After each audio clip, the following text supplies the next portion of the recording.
자, 오늘은 민주주의인데요.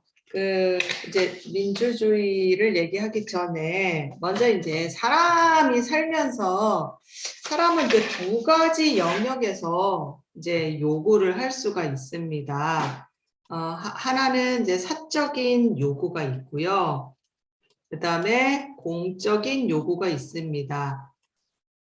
이제 인간이라면 자, 그래서 사적인 요구 이제 개인적으로 원하는 거예요. 이런 거 했으면 좋겠다. 이런 거 해주세요. 그다음에 공적 요구는 그런 사적 요구들이 공통적으로 우리는 이런 거를 원한다. 뭐 이제 이런 거겠죠. 이제 살면서 사람은 이 두 가지 요구를 늘 항상 갖고 있는데, 자, 여기에 대해서 역사적으로 보면 중세 시대는요, 이 요구가 있으면 항상 정답을 말해주는 기관이 있었습니다. 어디였을까요? 교회였습니다. 중세는 이제 기독교 시대였기 때문에 교회가 모든 사적 요구이든 공적 요구이든 모든 질문에 대한 정답을 이야기를 해 주었습니다. 그래서 교회가 늘 정답을 갖고 있었기 때문에 뭐 어떤 토론이 필요했을까요? 토론이라는 건 어떤 정답을 찾아 나가기 위해서 사람들이 이렇게 함께 이야기하고 하는 과정이잖아요.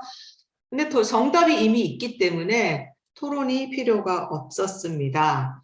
자, 그런데 중세가 무너졌습니다. 그리고 이제 근대에 왔습니다. 자, 근대는 이제 사람이 중심인 이제 시대가 되었죠. 자, 이제 정답이 없는 거예요. 왜? 정답을 얘기해 주던 교회가 무너졌으니까. 그러면 우리가 원하는 것들이 있고 요구들이 있는데, 그러면 이걸 어떻게 답을 찾아 나가느냐? 이제 모이는 거죠. 사람들이 모여서 토론하고 상의를 해서 어떻게 합니까? 문제를 해결해 나가기 시작되었습니다. 자, 그런데 이제 예전에 보면 오늘은 이제 민주주의잖아요. 자, 함께 이제 토론과 상의를 통해서 문제를 해결해 나가는데 이 책에 따르면 이제 사람들이 이제 모임을 하는 거죠. 그 모임의 종류가 두 종류가 있습니다. 하나는 사적인 모임이죠. 사적인 모임과 집단. 이것을 오이코스라고 얘기를 합니다. 오이코스는요, 헬라어로 집이란 뜻이에요. 그리스어로. 그러니까 집은 사실은 굉장히 개인적인 공간이죠. 예, 그래서 이 개인적인 집에 모여서 사적 모임을 하는 거예요. 뭐 개인적으로 취미 모임, 뭐 독서 모임, 뭐 공통적인 취향이 맞는 성향이 맞는 사람끼리 모여서 하는 모임. 그래서 오이코스라고 하고요. 그 다음에 공적인 이제 모임과 집단이 있습니다. 자, 이것을 이제 이 책에서는 에클레시아라고 합니다. 네, 이걸 이제 우리는 교회라고 이제 번역을 하는데, 교회는 이제 공공의 모임이죠. 자, 그래서 어떤 사람들의 어떤 공통적인 어떤 요구를 가지고 모이는 그 집단. 근데 또 국가는 아니고, 예, 그래서 에클레시아라고 합니다. 그리고 이 오이코스와 이 에클레시아가 만나서 이제 토론을 하는 장소가 바로 광장인 거예요. 사적인 모임과 공적인 모임이 만나는 장소가 광장. 그래서 이제 유럽에서는 광장이 어느 지역을 가나 늘 광장이라는 곳이 있었잖아요. 이 광장을 아고라라고 하고 있습니다. 그래서 이 광장에서 이제 사람들이 모여서 이런 요구와 그런 문제들을 이제 해결해 나갔습니다. 자, 이 에클레시아라는 것은 이제 국가 이제 여기서는 이제 저희는 교회라고 하지만 좀 국가라고 보시면 좋을 것 같습니다. 그래서 개인적인 모임, 국가. 그래서 개인의 어떤 국민과 국가의 요구와 이렇게 합쳐서 광장에서 토론을 하고 상의를 함으로써 거기서 어떠한 이제 답을 해결을 도출해내죠. 결론을 도출해내며 국가가 그것을 법으로 만들어서 실행하고 집행을 하는 거죠. 그래서 이제 양쪽 모두 그래도 만족할 만한 이제 해결을 해 나가는 건데요. 자, 이 에클레시아는 이제 그 꼭 뭐 국가만을 얘기하는 건 아닙니다. 모든 그 영역에서 이렇게 오이코스와 에클레시아가 이제 나올 수 있습니다. 그래서 회사를 이제 예를 들면 오이코스에 해당되는 게 뭐냐면 이제 노동자 집단이에요. 그 회사에서 일하는 노동자 집단을 이제 오이코스, 그 다음에 그 에클레시아에 해당되는 것이 사용자 집단. 뭐 그 쉽게 얘기해서 뭐 그 이제 그 회사 그 위에 이제 그 다음에 뭐 소비자를 포함할 수 있겠죠. 자, 그래서 이 오이코스와 에클레시아가 이제 있는데 이제 회사에 문제가 생겼습니다. 사용자 집단이라는 거는 뭐 이제 간부들을 얘기하겠죠. 그래서 문제가 생겼습니다. 그러면 광장에 나와요. 아고라에 나와서 이 회사를 어떻게 해결해 갈 것인가. 뭐 요즘 이제 회사로 치면은 지금 이제 우크라이나와 러시아 전쟁 때문에 지금 이제 물가가 폭등해요. 그래서 이제 공장에서 물건을 만들어야 되는데 자재값이 너무 많이 오르는 거예요. 자, 그러면 어떻게 할 것인가? 그것 때문에 우리 회사가 경영이 어려워진다. 그러면 이제 노동자 집단과 사용자 집단이 광장에 모여가지고 이 문제를 어떻게 해결할 것인가. 또 더구나 가뜩이나 원자재 값도 올라서 어려운데 기름값까지 올라서 지금 화물연대에서 지금 그 파업을 하고 있죠. 그래서 기껏 어렵게 만들어 놓은 것을 운송을 안 하는 거예요. 그래서 이게 물건을 팔지를 못하니까 회사가 더 어려운 상황에 있는 거죠. 자, 그러면 이러다가는 우리 회사 망할 수도 있겠다. 그러면 어떻게 하면 좋겠냐? 그럼 이제 노동자 집단의 이야기와 사용자 집단의 이야기가 모여서 그럼 우리가 임금을 올해 뭐 몇 프로 올리기로 했는데 뭐 동결하고 또 사측에서도 또 어떻게 이 문제를 어떻게 함께 해결해 갈 것인가를 이제 광장에서 토론하고 합의를 하는 거죠. 합의를 하는 겁니다. 자, 이게 민주주의라는 거예요. 이 광장에 합의를 해서 이것을 이제 시행하고 이제 법을 만들고 자, 요런 과정이 바로 무엇이냐면 민주주의라고 보고 있습니다. 자, 이제 이걸 국가로 보면 오이코스는 이제 국민에 해당되겠죠. 그 다음에 에클레시아는 이제 정부가 해당이 되겠습니다. 그래서 국민의 요구와 정부의 요구가 광장에서 만나서 이제 토론을 해서 합의를 하는 거죠. 근데 오늘 이제 만나서 합의를 했는데 이게 만족스러운 결론을 도출하지를 못했습니다. 그러면 이게 영구 불변이 아니에요. 교회에서처럼. 그럼 어떻게 해요? 다음날 다시 모여서 또 토론을 해요. 그래서 새로운 답을 또 찾아 나가는 겁니다. 그렇게 해서 토론을 해서 합의에 이르면 국가는 어떻게 합니까? 법을 만들어서 이제 시행하고 집행을 합니다. 자, 이것이 민주주의인데 이 책에 따르면 이 민주주의의 모델은 우리가 주로 어디에서 찾을까요? 여러분들. 그렇죠. 고대 그리스죠. 고대 그리스가 이제 민주주의의 어떤 이제 모델이라고 보통 보고 있습니다. 그래서 이 그리스 그 중에서도 아테네. 그래서 그 아테네 시민들이 모여서 토론을 해서 민의를 반영을 하죠. 그래서 민주주의를 통해서 국가가 권력을 갖습니다. 권력을 갖고 이제 광장에서 합의된 것들을 어떻게 해요? 법으로 만들어서 집행을 합니다. 그렇죠? 요건 이제 한 나라에 해당이 되고, 자, 한 나라뿐 아니라 나라와 나라 사이에도 이게 또 가능합니다. UN을 예를 들겠습니다. 자, 유엔을 이제 여기에 대입시켜 보면 오이코스에 해당되는 게 각 나라들이에요. 그리고 에클레시아에 해당되는 게 이제 유엔입니다.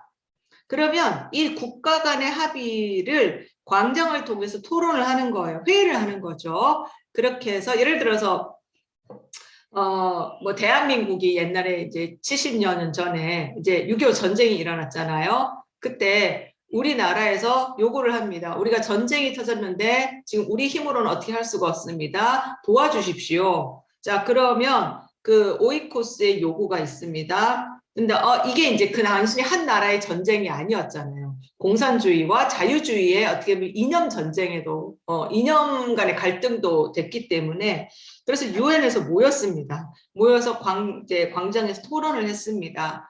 그리고 뭐 반대하는 사람도 있고 찬성하는 사람도 있고 그래서 어떤 합의를 도출했습니까? 우리가 이 한국에서 일어난 전쟁에 우리가 참전해서 도와주기로 하자.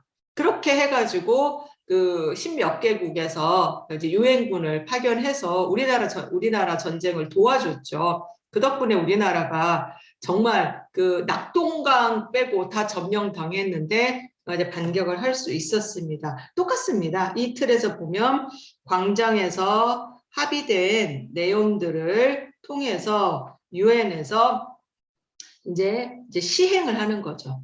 이렇게 합시다 하면 물론 이제 법은 아니기 때문에 권고 사항이긴 합니다. 하지만 나라 간의 연합이기 때문에 가능한 이제 지키는 거죠. 그래서 대표적으로 이 유엔에서 맺었던 게 뭐냐면 우루과이 라운드,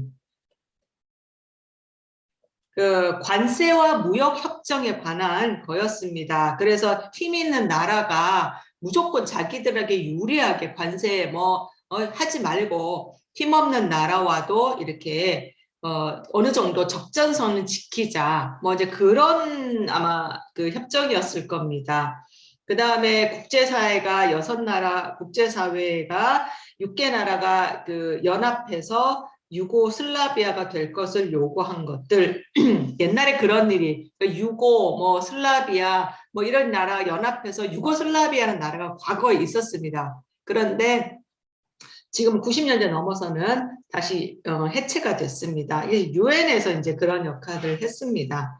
자, 여기 이제까지가 근대 사회에서 이루어졌던 일입니다. 자, 그런데 현대에 와서는 모든 그 것들이 다 해체가 되었잖아요. 이건 이제 우리가 기본적으로 알고 있는 겁니다. 그러면서 이런 그 광장의 역할을 하는 그 광장에서 그런 합의에 의해서 이루어졌던 법, 그래서 뭐 국가나 유엔이 자 이렇게 하십시오라고 했을 때 과거에는 따랐는데 문제는 요즘에는 이 광장에서 토론을 통해서 도출된 것들을 따르지 않게 되는 게 이제 문제가 됩니다. 그러면서 지금 현대 시대는 국가가 주도하는 게 아니죠. 무엇이 주도를 하죠? 자본. 그중에서도 금융 자본이 지금 전 세계를 지배를 하고 있습니다. 근데 이 금융 자본은 한 나라에 국한되지 않아요. 어떻게 합니까? 국가를 넘나들죠. 그러면서 오히려 금융 자본끼리 뭉쳐서 무엇을 이제 만들었냐면 기구를 만들었습니다. 국가의 통제를 받지 않게 하려는 기구를 만들었습니다. 어떤 기구입니까? 대표적으로 IMF, IBRD, 국제통화기금, 국제연방은행인가? 하여튼 그래서 국제금융기관, 국제통화기금 하여튼 그래서 금융자본을 원활하게 해주는 기구를 만든 거예요. 그래서 그 촘스키 그 바벨탑 이렇게 그런 데서 보면 이 IMF나 IBRD는요 거의 거대 악이라고 표현을 해요. 그 정도로 사실은 좋은 기구는 아닙니다. 그래서 이 기구 때문에 이제는 통제 불가능한 상태가 되어버렸습니다. 이 금융이요 국가로부터 권력을 빼앗아가 버렸습니다. 그래서 다른 것들은 한 나라 안에서 국가나 유엔 같은 그 기구의 통합 통제를 받지만 금융자본은 통제를 받지 않고 있습니다.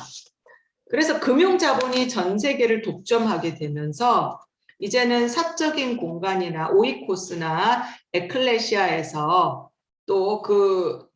그리고 광장에서 토론을 해서 뭐 합의를 도출한다고 해도 기업이 싫어 하고 따르지 않으면 이제는 뭐 강제할 수가 없는 겁니다. 예를 들어서 이런 거예요. 이제 국가가 이제 기업에다가 이렇게 압박을 하고 싶은 거죠. 그래서 우리나라 같은 경우 대표적으로 이제 대기업이 뭐 이제 이마트나 홈플러스 같은 이제 대형 마트를 만들었습니다. 대형 마트에 사람들이 몰리다 보니까 재래시장이 이제 무너지게 됐다. 뭐 이제 이런 얘기를 해요. 그래서 그 노사 합의를 통해서 또 뭐 국민들의 요구를 통해서 이제 무슨 얘기를 하면 이제 임금을 올려라. 이제 국가가 기업에다가 이제 요구를 합니다. 또는 주 5일 근무를 해라. 안 하면 내가 너희 기업에다가 뭐 불이익을 주겠다. 뭐 세무 조사를 하겠다. 또 뭐 휴일 휴무 뭐 한 달에 뭐 2번은 휴무를 해라. 대형마트 같은 경우는 재래시장을 살리기 위해서 휴무를 해라. 뭐 이렇게 이제 규제를 하는 거예요. 안 그러면 이제 이런 식으로 국가가 이제 자본을 어떻게 합니까? 이제 통제를 하는 거죠. 자, 근데 어느 순간까지는 따라요. 그런데 이게 점점 규제가 심해지면 기업이 더 이상 국가 말을 들으려고 하지 않습니다. 어떻게 해요? 자본을 빼서 어디로 갑니까? 다른 나라로 가버리는 거예요. 지금 이런 일들이 비일비재가 일어나는 거죠. 국가 통제가 심할수록 기업은요, 자본은 다른 나라, 다른 장소, 기업의 협조적인 다른 나라에 가서 투자를 해버립니다. 국가가 이거를 막을 수가 없는 거예요. 만약에 국가가 이거를 통제를 하려고 한다. 그러면 이 국가를 누가 제재를 하냐면 IMF가 규제를 들어갑니다. 야, 너네가 뭔데 기업을 통제를 하느냐. 지금 오늘날 이제 베트남에 그 삼성 공장들이 많이 있대요. 그래서 베트남 그 국내 총생산, 베트남 GDP의 25% 어마어마하죠. 4분의 1이 삼성에서 나오는 거랍니다. 근데 원래 삼성이 처음부터 베트남으로 간 건 아니었습니다. 우리나라에 공장들이 대부분 있었어요. 그런데 정부 규제가 심해졌어요. 그리고 인건비가 많이 올랐습니다. 그래서 도저히 이래가지고는 이익을 낼 수 없다고 판단해서 삼성이 공장들을 핵심적인 뭐 반도체나 그런 몇 가지를 제외하고는 나머지를 다 해외로 이주를 시켜버린 거예요. 그래서 베트남 경제 25%를 지금 차지하고 있답니다. 만약에 이 25%에 해당되는 공장을 우리나라에 있었다면 수십만 명 아니면 그 딸리면 수백만 명까지의 그 국민들 일자리가 수십만 개의 일자리가 또 생겼을 텐데 그럼 우리 젊은 친구들이 직장 구직을 위해서 이렇게 고생까지 안 했을 텐데 좀 안타까운 면이 있죠. 그렇다고 지금 다시 삼성이 그러면 25% 해당되는 걸 우리나라로 가지고 올 수 있을까? 어렵죠. 인건비가 너무 많이 올라서 그런 얘기 하잖아요. 한국에서 한 명 고용할 돈이면 베트남에서 2명, 3명을 고용할 수 있다. 동남아 쪽이 인건비가 싸니까요. 그래서 저 동기 목사님이 필리핀에서 목회하고 계시거든요. 그런데 한번 이제 놀러 갔었습니다. 저희 동기회에서 이제 돈을 모아서 2년 모아서 한번 갔었는데 그 목사님 댁을 방문을 했었어요. 근데 그 목사님이 그렇게 사례비를 많이 받고 그렇지 않거든요. 근데 가정부를 쓰시더라고요. 그래서 야, 잘 사시나? 이제 처음엔 딱 가정부가 있으니까 우리나라 생각해서 이제 그런 생각을 했는데 사모님이 그런 말씀하시더라고요. 처음에는 당신도 이게 가정부를 쓸 때 마음이 없었대요. 괜히 그런 걸 오해받을 수도 있을 것 같아서.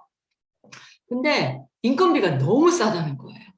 그래서 진짜 우리나라 돈으로 5만 원이면 그 사람을 가정부를 쓸 수 있고 또 이렇게 살림을 직접 하려다 보니까 이제 교회 같이 해야 될 게 우리나라랑 또 달리 또 이민 목회라는 게 또 많이 어렵지 않습니까? 할 게 많지 않습니까? 집안일을 할 수가 없더래요. 그래서 우리나라 돈으로 10만 원도 안 되는 돈인데 가정부를 쓰면 내가 집안일에서 좀 자유로워지고 목회에 전념을 할 수 있어서 그렇게 쓰게 됐다는 거예요. 그래서 지금은 또 가정부를 쓰면서 너무 좋대요. 그래서 인건비가 싸니까 가능하구나. 그러니까 그런 이유 때문에 동남아로 가는 거죠. 그래서 더 이상 국가는 기업이나 자본을 통제할 수 없는데 지금 이게 전체적인 시대의 흐름인데 이것을 여전히 받아들이지 못하고 착각하고 국가가 통제하려고 하고 있는 나라가 여전히 있습니다. 어느 나라냐면 중국입니다. 그래서 중국은 지금도 국가가 통제하려고 해요. 그리고 이제 사회주의의 이론을 가진 무장한 그런 이제 정부가 이제 만약에 정권을 잡으면 그러면 이제 이런 거를 좀 하려고 하죠. 근데 그 결과는 지금 오늘날에는 맞지 않는 겁니다. 그러면 거기서 기업들이요 자본을 가지고 그 국가를 떠나버립니다. 그래서 이 책에서 금융 자본을 그렇다고 금융 자본이 좋다고 얘기는 하지 않습니다. 무엇에 비유를 했냐면 다 읽어보셨죠? 저거노트, 몰록. 저희 성경에는 이제 몰렉이라고 나오는데 저거너트나 몰렉으로 비유하고 있습니다. 이 저거너트가 아주 바퀴가 아주 큰 수레라고 하죠. 근데 그 수레에 깔리면 즉사라고 합니다. 자, 금융 자본은 몰렉이나 저거너트와 같습니다. 여기에 들어가면 사람이 죽을 수밖에 없습니다. 그런데 이 저거너트에 사람들이 그냥 자진해서 들어가는 거예요. 자, 몰렉도 신이잖아요. 인신, 사람을 바쳐서 제사를 지내잖아요. 이렇게 끔찍한 짓을 어떻게 할 수 있느냐. 그런데 그 신에게 자기의 자녀를, 더더군다나 자녀를 바쳐요. 자기의 살아있는 자녀를 바치면서 문제를 해결받고 복을 받고 싶은 거예요. 그래서 자진해서 바치잖아요. 사람들이 자기가 원해서 저거너트에 뛰어드는 것처럼. 지금 국가는 이 저거너트와 같은 금융자본이 이곳에 들어가면 죽을 수밖에 없다는 걸 알아요. 하지만 이 자본이 없으면 나라가 살 수가 없으니까, 나라가 망하니까 나라를 살리고 국민이 잘 먹고 잘 살 수 있도록 해야 하기 때문에 자존심이 없어서가 아니라 나라를 위해서, 국민을 위해서 이 금융 자본이라는 저거너트를 받아들일 수밖에 없습니다. 그래서 통제도 안 되고 통제하려고 하면 IMF나 IBRD가 제재가 들어가죠. 너네 우리 지원 안 해준다. 빨리 빚 갚아라. 이러면 이제 국가 끝나는 거죠. 그럼에도 불구하고 금융 자본이 요구하는 대로 관세 조금 매기고 세금도 감세해주고 그러면서 어떻게든지 기업을 유치하고 투자를 받으려고 그러는 거죠. 이게 비단 국가뿐 아니라요. 지방 자치단체도 마찬가지죠. 그래서 그 지역이 정말 번성하느냐 안 하느냐가 뭐에 달려 있죠? 그곳에 기업이 들어오느냐 안 들어오느냐. 그래서 기업이 들어오면 그 지역은 엄청 큰 지역이 되는 거죠. 대표적으로 이천. 이천이 하이닉스가 들어왔잖아요. 그러면서 이천이 굉장히 큰 도시가 되었습니다.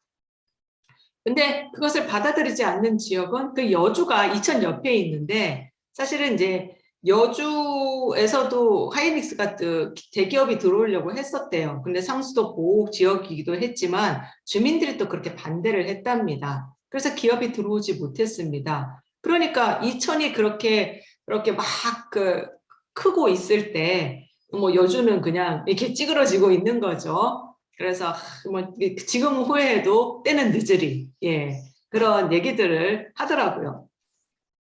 광장은 과거의 그 장소로서의 개념이었다면 오늘날의 광장은 어딜까요? 인터넷입니다. 온라인 공간이 이제 광장이 되었습니다. 온라인에.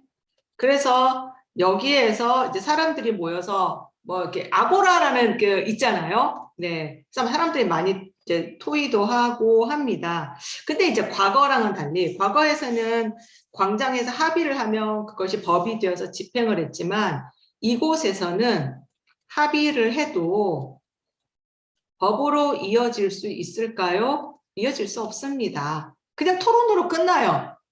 그래서 그냥 이렇게 마치 플래시 목과 같습니다. 우르르 모여서 토론하고 그냥 헤어지면 끝인 거예요. 그래서 더 이상 광장으로서의 신뢰는 하지 않습니다. 공적인 문제를 해결하지도 못하고요.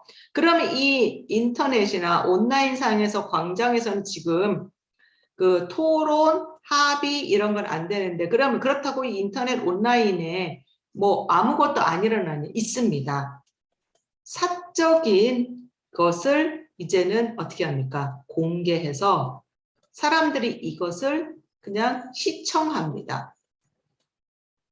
그래서 가십거리를 만들거나 관심을 끄는 용도로만 광장이 변질되었습니다. 사용되었습니다. 그래서 대표적으로 요즘 예능의 가장 대세가 뭐죠? 관찰 예능이라고 하죠. 그래서 어느 순간부터 연예인들의 일상을 그냥 들여다보기 시작하는 거예요. 사실은 그 사적인 공간이잖아요. 집. 그런데 연예인들이 어떻게 살아가느냐. 연예인들은 어떤 집에서 뭐 먹고 누구를 만나고 어떻게 생활하느냐. 아니면 연예인이 아니더라도 일반 사람들은 어떻게 살아가느냐. 뭐 그러면서 뭐 나 혼자 산다, 뭐 미운 우지 새끼, 뭐 그런 또 일반인들의 관찰되는 그리고 뭐 또 짝짓기.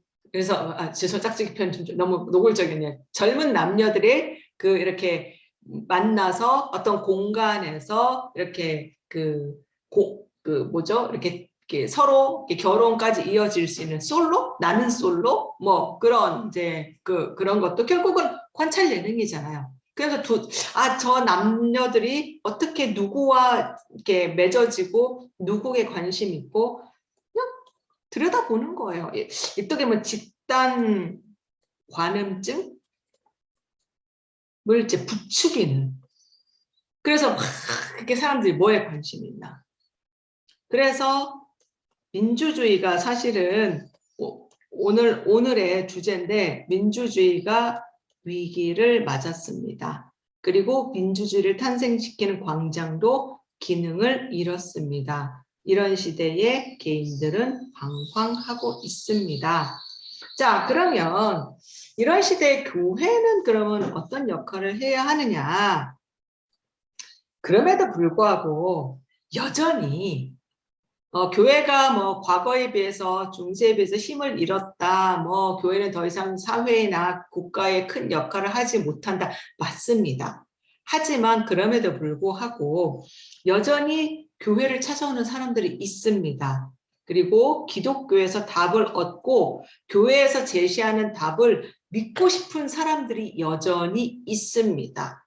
그래서 이 사람들을 위해서 우리가 정확하게 성경이 이런 것이 있다라고 알려주고 또 직접 하나님을 만나게 하는 그런 경험을 시키도록 우리가 해야 되지 않겠느냐. 이것이 지금 오늘날 이제 교회에서 해야 하는 역할이 아니냐. 그래서 하나님이 이원론적으로 저기 멀리 떨어져 계시고 우리와 전혀 상관없는 그런 하나님이 아니라, 그래서 이건 이원론적인 하나님이라고 한다면 이론론적인 하나님, 형상과 진료 안에 형상이 들어있는 거죠. 우리 안에 성령님이 계시는 겁니다. 살아계신 하나님이 우리 안에 계셔서 어떻게 우리를 만나주시고 나의 기도를 들어주시고 우리 삶에 개입하셔서 내가 지금 처해 있는 이 위기와 문제를 하나님이 어떻게 역전시켜 주시고 어떻게 해결해 나가시는지를 경험을 하면, 그것을 오늘 옛날에는 거듭난다고 표현을 했는데 오늘날에는 예수님을 만난다라고 표현이 바뀌었어요, 사실은. 그래서 예수님을 만나고 하나님을 경험해서 정말 이 위기 시대에서 우리가 살아갈 수 있겠느냐, 그 답을 우리가 제시해야 되지 않을까라고 하면서 마무리를 하도록 하겠습니다. 수고하셨습니다.